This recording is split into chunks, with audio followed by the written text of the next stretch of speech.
कि हिंदू मुस्लिम को मार रहा है। यहां ओवैसी साहब नहीं है।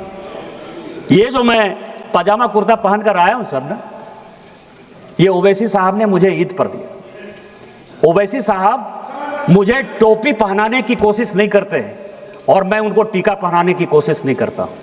टोपी पहनने से मैं मुसलमान नहीं हो जाऊंगा और टीका पहनने से ओवैसी जो है वो हिंदू नहीं हो जाएगा। हम दोनों नदी की वो धार में राष्ट्रीय स्वयंसेवक संघ का कट्टर आदमी हूं।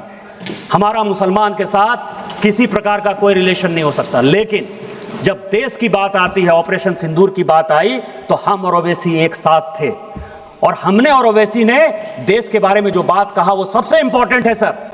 कि जब सऊदी अरब हम लोग पहुंचे और वहां का विदेश मंत्री जब हम लोगों को कहा कि आपको पाकिस्तान के साथ बात करनी चाहिए और ओवैसी जब उसको समझाने में नाकामयाब हो गए तो उन्होंने कहा कि निशिकांत जी आपको बोलना चाहिए।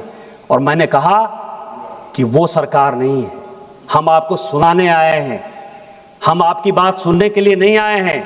मनमोहन सिंह नहीं है हम कि 2008 में मुंबई बम ब्लास्ट हो गया और आपके कहने पर इसी सऊदी अरब के दबाव में, इसी अमेरिका के दबाव में, शर्म अल शेख में आपने जाकर समझौता कर लिया, एग्रीमेंट हो गया। पहली बार भारत सरकार ने कॉम्प्रोमाइज करते हुए यह बता दिया कि बलूचिस्तान में जो कुछ हो रहा है वो भारत सरकार का उसमें योगदान है।